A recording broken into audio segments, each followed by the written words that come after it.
எனக்கு ரொம்ப சந்தோஷம். இந்த படத்துல ஐயா உங்களை நான் கவனிக்கவே இல்லையா, நான் லேட்டா வந்ததுனால நான் வேலையில யார் இருக்காங்க பார்க்காம விட்டுட்டேன், மன்னிச்சிருங்க ஐயா. இந்த மாதிரி ஒரு பெரிய ஆட்கள் இருக்கிற இடத்துல நான் நின்று பேசுறது எனக்கு மகிழ்ச்சியை கொடுக்குது, ரொம்ப சந்தோஷம். வழக்கம் போல இந்த படத்துலையும் வந்து ஒரு நல்ல கதாபாத்திரம் கொடுத்துருக்கேன். அந்த இயக்குனர் அவர்களுக்கு ரொம்ப நன்றி. சில படங்களில் வந்து நம்ம தயாரிப்பாளர்களை நம்ம கண்டிப்பாக சொல்லி ஆகணும். இந்த படத்து தயாரிப்பாளரையும் நான் சொல்லணும்.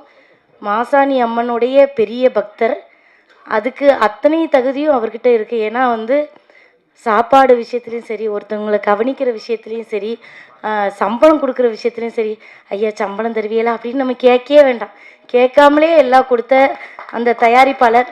அதனால எல்லாமே எங்களுக்கு அவர் நிறைவாக கொடுத்ததுனால இந்த படம் வந்து அவருக்கு நிறைவாக அமையணும் அப்படின்னு நாங்கள் சொல்லிக்கிறோம். அப்புறம் வந்து கதாநாயகன் தம்பி விமல் சாரோட இந்த படம் நடித்ததுக்கு ரொம்ப சந்தோஷம். பாப்பாவோட நடிச்சிருக்கேன், அதனால அது இது 2வது படம் நடிக்கிறேன். அப்புறம் வந்து கேமராமேன் தம்பியை வந்து நான் கண்டிப்பாக சொல்லியே ஆகணும். அதாவது சட்னி சாம்பார் அப்படின்னு ஒரு படத்தில் வந்து இனிய கருப்பழகியா அவ்வளோ அழகாக காமிச்சிருந்தார். திடீர்னு நானே பார்த்தேன், இது நம்மளா இல்லை வேறு யாருக்கும் டூ போட்டு நடிக்க வச்சுருக்காங்களா, அவ்வளோ அழகாக இனியை வந்து காமிச்சிருந்தார்.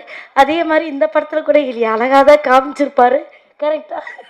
அதனால் ரொம்ப சந்தோஷம் இந்த படத்தில் வந்து நான் பண்ணது.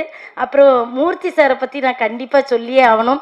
நான் இன்றைக்கி இந்த ஃபீல்டில் சினிமா துறையில் நிற்கிறேன்னா அதுக்கு காரணம் வந்து அவர் என்னோடக்கு சினிமாவில் குருநாதர் ஐயா, ரொம்ப நன்றி. ஏன்னா அவர் தான் எனக்கு வந்து முதல் வாய்ப்பு, வெடிகுண்டு முருகேசன் அப்படின்ற படத்தில் எனக்கு ஒரு பெரிய, அதுவும் முதல் படத்துல எனக்கு ஒரு பெரிய கதாபாத்திரம் கொடுத்து நடிக்க வச்ச எங்கள் காமராஜர் கூப்பிடுறாருயா அவர். அதனால அவங்கள நம்ம வாழ்த்தணும். ஜெகன் அண்ணா, இங்கே எல்லாருமே என்னைய கையை பிடிச்சி கூட்டிகிட்டு போகிறது தான். அண்ணனுக்கு மனைவியாக நடிச்சிருக்கேன். அதனால் எனக்கு ரொம்ப சந்தோஷம். இந்த படத்தில் ஐயா உங்களை நான் கவனிக்கவே இல்லையா, நான் லேட்டாக வந்ததுனால நான் வேலையில் யார் இருக்காங்க பார்க்காம விட்டுட்டேன், மன்னிச்சிருங்க ஐயா. இந்த மாதிரி ஒரு பெரிய ஆட்கள் இருக்கிற இடத்துல நான் நின்று பேசுகிறது எனக்கு மகிழ்ச்சியை கொடுக்குது, ரொம்ப சந்தோஷம். சில காரணங்களால் நான் தான் முதல்ல வந்து உட்கார்ந்துருக்கணும், சில காரணங்களால் கொஞ்சம் தாமதம் ஆயிடுச்சு. எல்லாரும் பெரிய மனசு வச்சு மன்னிச்சிருங்க. ரொம்ப நன்றி நன்றி நன்றி.